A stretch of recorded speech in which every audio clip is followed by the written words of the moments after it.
ये वैज्ञानिक है कि गैस जो सीवर से जो नाले से गैस निकलेगी। 1975 में जब इमरजेंसी लगी उसके पहले जब नसबंदी हो रही थी, किस बिरादरी की नसबंदी हो रही थी, किस समाज की नसबंदी हो रही थी? हिंदू के बच्चे स्कूल नहीं जाया करते थे, माँ बाप रोक लेते थे। मोदी जी बहुत बड़े डॉक्टर हैं सामाजिक, उन्होंने पकड़ लिया। दोस्तों नमस्कार, नेशनल व्हील्स मीडिया पर आपका स्वागत है। लोकसभा का चुनाव अपने चरम पर है। आरोप प्रत्यारोप का दौर भी भरपूर चल रहा है। कांग्रेस और भारतीय जनता पार्टी की तरफ से एक दूसरे के खिलाफ वो सभी हथियार इस्तेमाल किए जा रहे हैं जो शब्दों के जरिए किए जा सकते हैं।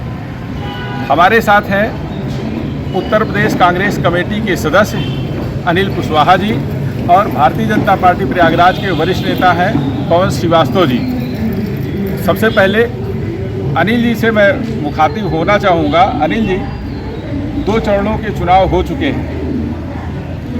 पहले चरण के चुनाव के पहले दोनों तरफ के शब्द शांतिपूर्ण थे। उसके बाद अचानक प्रधानमंत्री ने अपना रुख बदल लिया और तेवर तीखे कर लिए। कांग्रेस पर विभिन्न किस्म के आरोप लगाए, जिसमें 2 आरोप बहुत बड़े हैं। एक है कि कांग्रेस आम आदमी का पैसा, गरीबों का पैसा छीनकर मुसलमानों को दे देना चाहती है। जो बाहर से आए हुए मुसलमान हैं उनको दे देना चाहती है।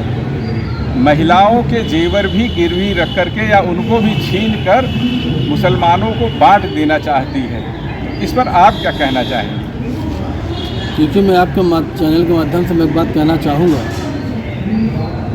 कि पहले फेज़ के चुनाव के बाद भारतीय जनता पार्टी को अपनी औकात दिखाई पड़ने लगी।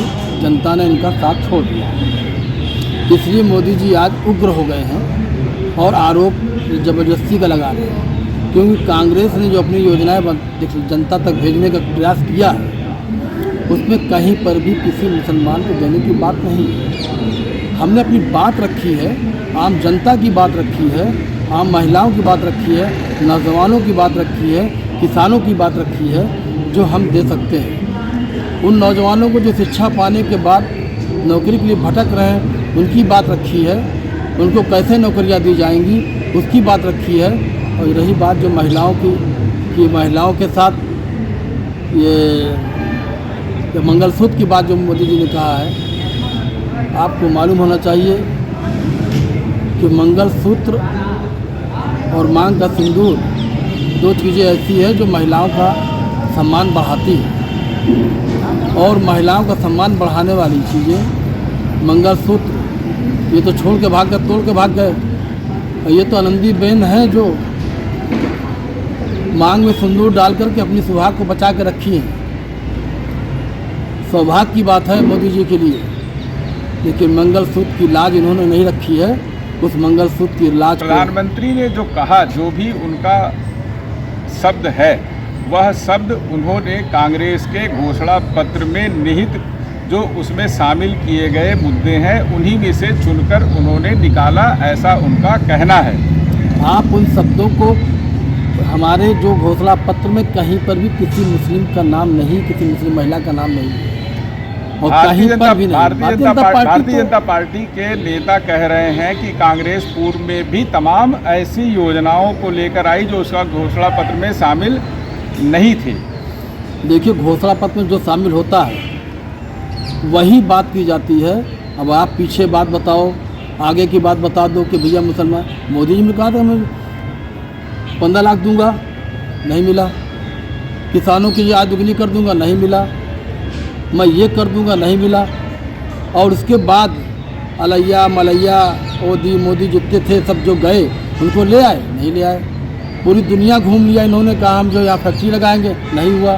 तो इनकी घोषणा अनिल फिर आप ये बताइए कि मनमोहन सिंह जी ने, पूर्व प्रधानमंत्री मनमोहन सिंह ने जो कहा था कि देश की जो भी संपत्तियां हैं उन पर गरीबों, आदिवासियों, पिछड़ों के साथ अल्पसंख्यकों, विशेषकर मुस्लिमों का पहला हक है, तो यह तो कांग्रेस के किसी घोषणा पत्र में नहीं था जो मनमोहन सिंह ने कहा था।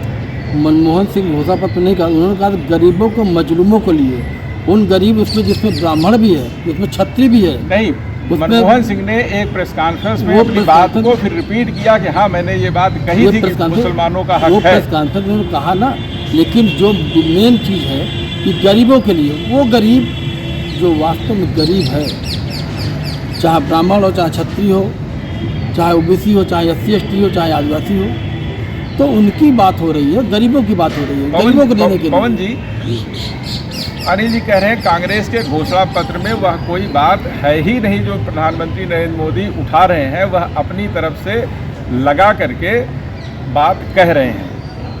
इतना बड़ा सर्वोच्च न्यायालय है, छोटी छोटी विषयों पे तो सर्वोच्च न्यायालय पहुंच जाते कि साहब को फांसी दी जाए, रात 3 बजे खुलवा देते। इतना बड़ा अगर इनके लिए विषय है तो इनको जाना चाहिए सुप्रीम कोर्ट और प्रतिबंध लगवाना चाहिए। तो ये तो कुछ नहीं कर रहे हैं, खाली मुंह से बकैती सब जगह हो रही है, उसी में शामिल है, कर कुछ नहीं रहे हैं। और जो इनकी भावना है वो उसको पकड़ लिया मोदी जी। मोदी जी बहुत बड़े डॉक्टर हैं सब सामाजिक, उन्होंने पकड़ लिया।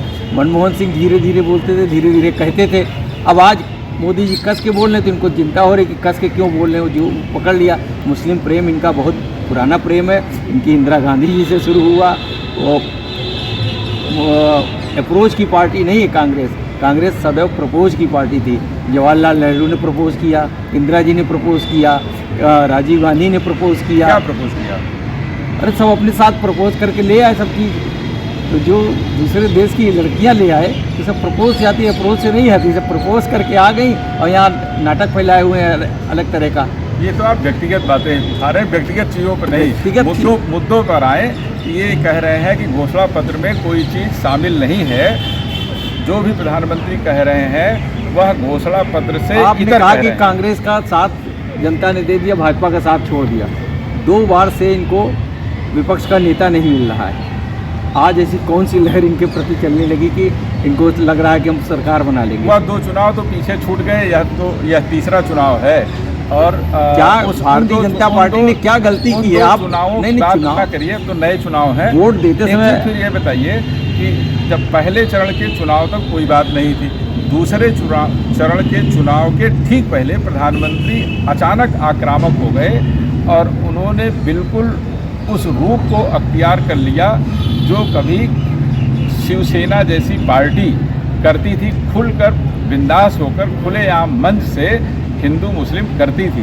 भाजपा खुलेआम मंच से इस तरह के शब्दों का इस्तेमाल नहीं करती थी। प्रधानमंत्री के अचानक इस तरह से आक्रामक होने के पीछे क्या वजह हो सकती है? तो हम लोगों को भारतीय संस्कृति में सिखाया जाता है कि जैसे को तैसा, ये हम लोग सीख के ही बड़े होते हैं।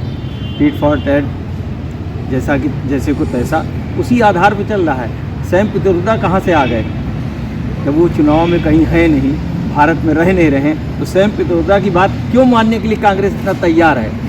तो कांग्रेस का भी कहीं ना कहीं वहाँ लगाया हुआ इन्होंने आदमी कि आप पैसा भेजिए कि हम बहस में हिस्सेदार हो जाएं और हमको भी लोग जानने लगे जो भूल से गए हैं, उनकी याददाश्त में कुछ कांग्रेस आ जाए। इसलिए इस तरह का फूहड़पन कांग्रेस कर रही है, और जितना फूहड़पन कांग्रेस करेगी उसमें भारतीय जनता पार्टी कहीं पीछे हटने वाली नहीं है। अनिल भाई, पवन जी कह रहे हैं सठे साठे हम समाचरे, जैसे को तैसा।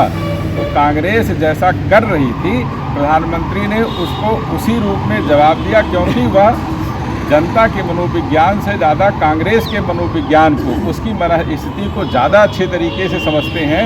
वो जो कहती है उसके अलावा कुछ ऐसा करती है जो अल्पसंख्यकों के हित में होता है, वह उनको साधने की कोशिश कर रही है।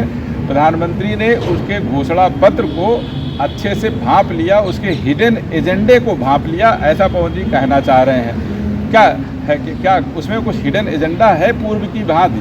देखिए, मैं आपको बता दूं कि पवन जी ने बात बताई जैसे को तैसा। इस देश के अंदर मुगल आए, अंग्रेज आए, जो आते रहे जाते रहे करते रहे। आज़ादी के बाद से इस देश का एक एक व्यक्ति या एक एक जो है लोग देश की आज़ादी के लिए लड़े। जितनी भागीदारी हमारी रही उतनी भागी तो दूसरों की रही, चाहे सिख रहा हो, चाहे ईसाई रहा हो, चाहे बौद्ध रहा हो, चाहे मुस्लिम रहा हो। उसके बाद जब करेंसी बनी तो उसमें उर्दू द्वितीय भाषा के नाम से हिस्सेदारी की बात कर रहे हैं कि मुगलों की भी, मतलब जो विदेश से आक्रांता आए, लुटेरे आए, जाने के बाद जो लुटेरे आज़ादी के आए- बाद हाँ, आज़ादी के बाद भी आज़ादी की लड़ाई में मतलब आज़ादी के पहले आप कहना चाह रहे हैं कि उन विदेशी लुटेरों का कोई योगदान नहीं था, ये कह रहे हैं? वो तो भाई लुटेरे आए, चले गए लूट करके। लूट के कहाँ गए? ये तो भारत में बस गए।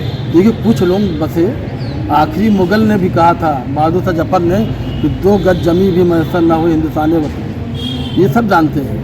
अगर उसके अंदर हिंदुस्तान से प्रेम ना होता तो ये बात नहीं कहता हूँ। और हिंदुस्तान के अंदर वीर अब्दुल हमीद भी लड़े। आज एक दिन पहले ही आपके पार्टी के सबसे बड़े नेता राहुल गांधी ने मंच से ये कहा कि राजे रजवाड़ों का वो दौर था जिसमें वह ज़बरदस्ती ज़मीनें छीन लेते थे। प्रधानमंत्री ने कहा कि राजे रजवाड़ों की ही बेइज्जती क्यों कर रहे हो, उनके ऊपर ही लांछन क्यों लगा रहे हो। मुग़लों ने सबसे ज़्यादा अत्याचार किए, औरंगजेब ने सबसे ज़्यादा अत्याचार किया, अन्य मुस्लिम आक्रमणकारियों ने सबसे ज़्यादा अत्याचार किया, तो उनका नाम आपने क्यों नहीं लिया? क्यों राजे रजवाड़ों का मतलब जो हिंदू राजा थे उन्हीं का नाम क्यों आपने लिया? क्या वही उनको अत्याचारी कहने के पीछे आपका कोई मंतव्य, हिडन एजेंडा छिपा हुआ है क्या? राजा रजवाड़ों का मतलब कि नवाब भी थे, नवाब भी तो राजा रियासत थे, रियासतदार। राजा रजवाड़ा मतलब रियासतदार लोगों के, जो भी रियासतदार थे उनके साथ। ये सिर्फ आपकी रियासत नहीं रहेगी, जो जनता जोत रही है, बो रही, उसका भी होगा। अभी भी आया है जो 13 साल तक जो है, अगर आदमी खेत ज़मीन जोत रहा है तो वो उसके नाम हो जाएगा, पट्टा हो जाएगा। तो इस प्रकार की मतलब कानून में है, ऐसा नहीं है अच्छा, कि आप कह नेहरू रहे जी ने हैं, कह दिया, राजू जी ने कह दिया, राहुल जी ने कह दिया। आप कह रहे हैं कांग्रेस की घोषणा पत्र में शामिल नहीं है। कांग्रेस पूर्व में ज़मीनों की संबंधी, ग्रामीण क्षेत्र में जो ज़मीन थी, जो शहरी क्षेत्र में ज़मीन थी, जिनके पास ज़्यादा ज़मीन थी, कानून बनाकर उनकी ज़मीनों को उनसे ले लिया और दूसरों में बांट दिया। आज की तारीख में जो वक्फ बोर्ड है, जिसका कानून कांग्रेस ने पास करके उसको मजबूत किया, वो भारत का दूसरे नंबर का सबसे बड़ा जमींदार हो गया है। जिस पर चाहता है उस पर कब्जा कर लेता है, कोई उसके खिलाफ लड़ नहीं सकता है।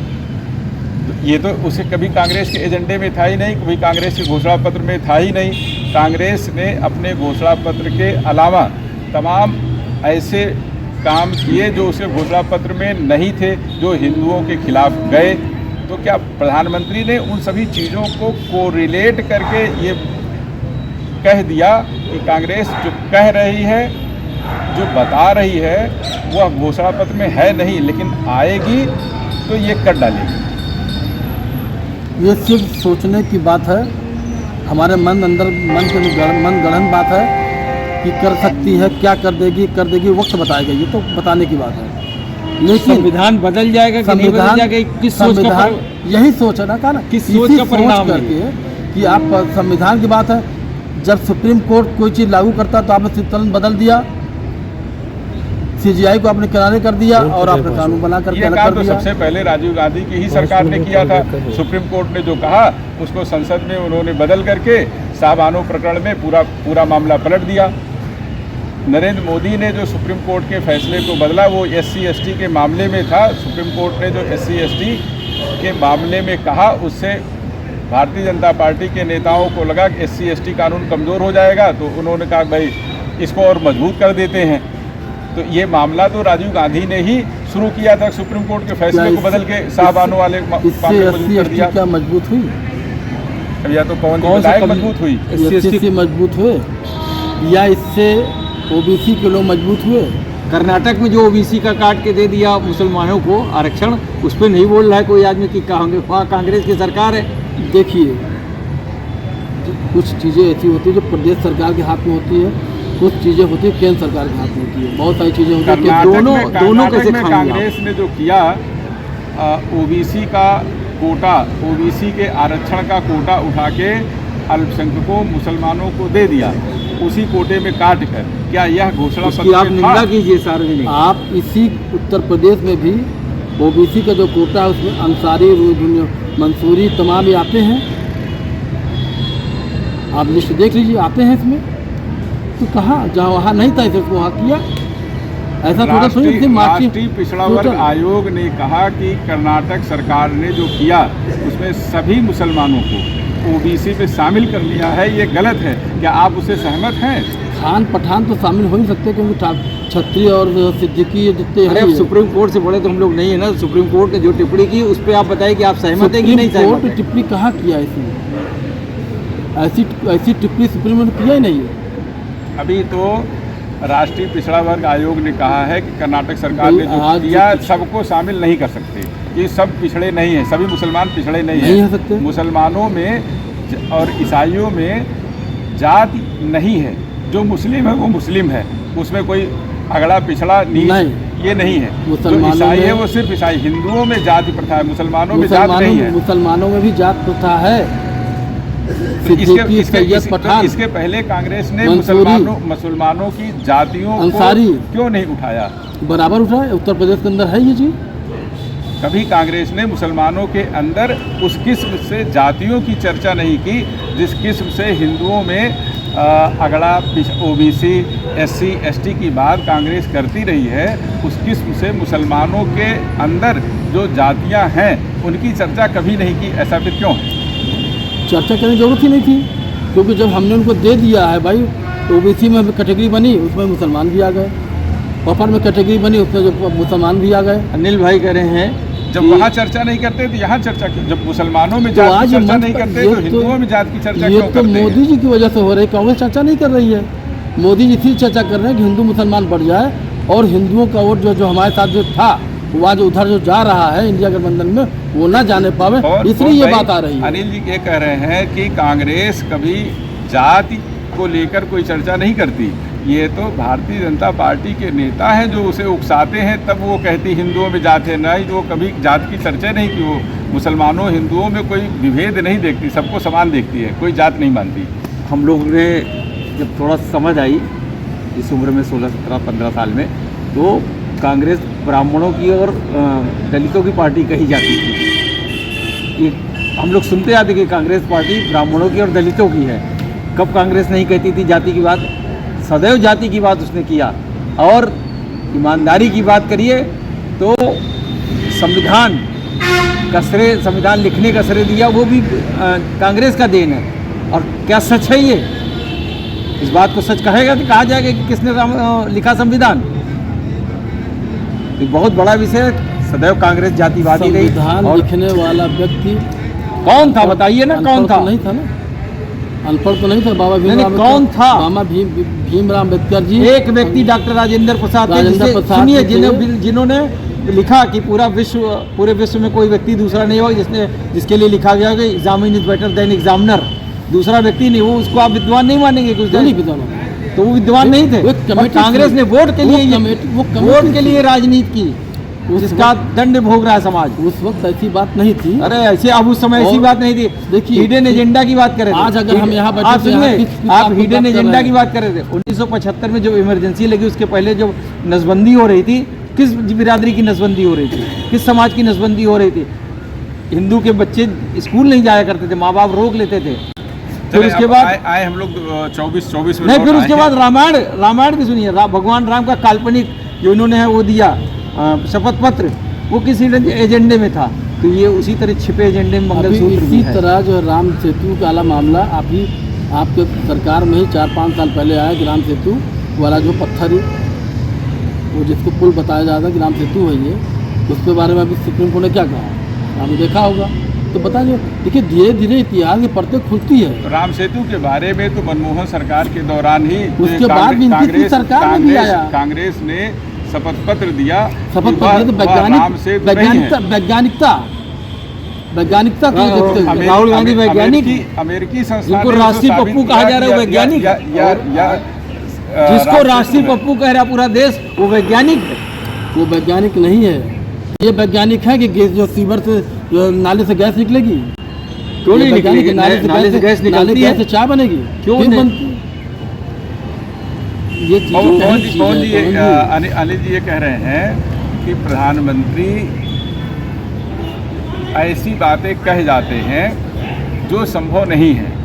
कांग्रेस नाले से गैस निकालने या निकलने का, उससे वो मिलने का आशय इनका यही, उसे खाना पकने का। नहीं, चंद्रयान कहाँ तक गया कि नहीं चंद्रयान? तो इस तरह की जो आगे बात हो रही है, आगे जी। जो 2 चरणों में चुनाव हो गया, लोग कह रहे हैं कि मतदान प्रतिशत कम है, तो इसमें केवल भाजपा का ही नुकसान है। सदैव आप राजनीति क्या करने वाले मानते ही जानते हैं कि जब मतदान प्रतिशत घटता है तो सत्ता के पक्ष का होता है, क्योंकि उत्साह नहीं है कार्यकर्ता जनता में कि बढ़ा के देती तो लिखता कि विपक्ष जीतेगा। पर ये लोग इसी तरह के विधवा विलाप करते रह जाएंगे। 4 जून को रिजल्ट आएगा, हो सकता है अनिल भाई मेरे पास आ जाए, उनका स्वागत करते हैं। तो आप क्या कह रहे हैं कि जो मत प्रतिशत गिरा इससे भाजपा को कोई नुकसान नहीं? कोई नुकसान जबकि आपके ही नेताओं ने कहा था जब मतदान पिछले साल मतलब पिछले 2 चुनाव में बढ़ करके आ रहे थे, क्या जब मतदान बढ़ गया तो हम लोगों को भी लगा कि मतदान ज़्यादा हो रहा है, इसका मतलब कि मोदी जी के फॉलोअर ज़्यादा हो गए। आज मोदी जी के फॉलोअर यानी भाजपा के फॉलोअर बहुत कम हो रहे हैं। कारण बताइए ना, कारण बताइए। कम ज्यादा तो थर्मामीटर ऐसे ही है। कारण बताइए कि सरकार ने क्या गलती किया कि हुआ, तो इससे आप लोगों को क्या लगता है कि अब आप लोगों जो आपका अपना इंडिया गठबंधन है उसकी जीत हो रही क्या? कहाँ गठबंधन है, कहाँ गठबंधन, ठगबंधन है। आप गठबंधन आप आदमी पार्टी से, आम आदमी पार्टी से आप पंजाब में लड़ रहे हैं, अब कह रहे हैं गठबंधन है।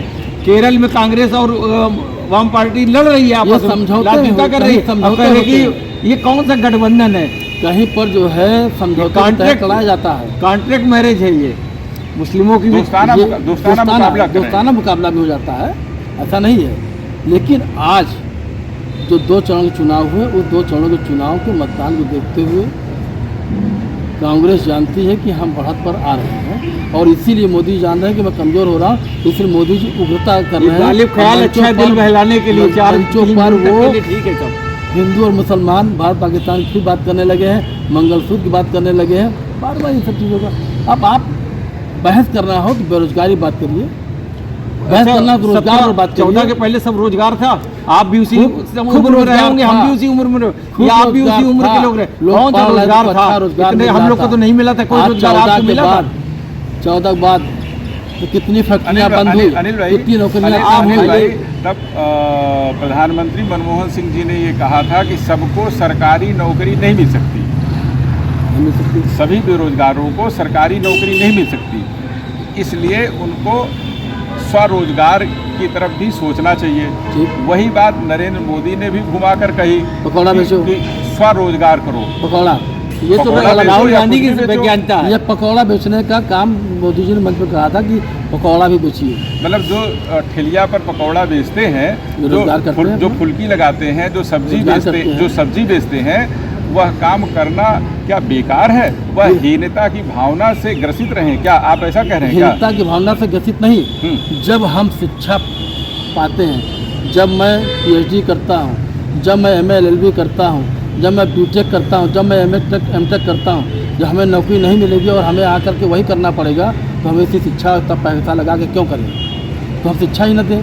आप शिक्षा को सरल करो, शिक्षा को मजबूत करो और शिक्षा के माध्यम से आप रोजगार उत्पन्न कराओ, जिससे कि हमारा रोजगार आप कह रहे हैं कि पढ़ लिख करके इस किस्म के छोटे रोजगार नहीं करने चाहिए, या लोग नहीं कर सकते। जब नहीं करेंगे आप देख रहे होंगे इसी शहर में MBA चाय वाला, MBA चाय वाला, MBA सब्जी वाला, MBA चाय वाला, नाम इन्होंने लिया, मैं नाम नहीं लेना चाह रहा था। इस किस्म के जो देश के प्रतिष्ठित संस्थाओं से बच्चे पढ़कर निकले, उन्होंने स्टार्टअप शुरू किया और पूरे देश भर में उसकी फ्रेंचाइजी खोली है। चाय वाला, MBA चाय वाला, एक जूस वाला है, सब्जी वाला है। ये सब कौन है? कोई किसी संस्थान से MBA करके निकला, कोई किसी संस्थान से निकला। तो क्या ये ऐसा नहीं लगता कि प्रधानमंत्री के शब्दों से प्रेरित होकर के खुद केवल रोजगार नहीं कर रहे हैं, हजारों को रोजगार बांट भी रहे हैं, कुछ लोग कर भी रहे हैं। मतलब आप भी मानते हैं कि वो बात सही है? बिल्कुल, लोग काम करना चाहिए। जब एक लड़का जो है पंजाब में फल की खेती कर रहा है और अच्छे फल उगा करके बेच रहा है, ये नई टेक्नोलॉजी के अनुसार आदमी काम करता है। लेकिन जब हम नई टेक्नोलॉजी के तमाम हमारे कंपनियां नई टेक्नोलॉजी यानी बंद हो गई, तमाम लोग बेरोजगार छटनी हो रही, पुलिस की नौकरी में अभी आपने देखा पेपर लीक हो गए, ऐसे तमाम पेपर लीक हो जा रहे हैं, शिक्षा के पेपर लीक हो जा रहा है। तो टीचर जो है नौकरी अभी हुआ 69,000 वाली जो हुआ था 69,000 वालों में, फिर उसे सुप्रीम कोर्ट चले गए। आपने उत्तर प्रदेश बहुत- सरकार आप- क्यों आपने उत्तर बहुत प्रदेश बढ़िया सरकार क्यों मुद्दा चली उठाया। गई? अनिल भाई, आपने बहुत बढ़िया मुद्दा उठाया कि पेपर लीक हो जा रहे हैं।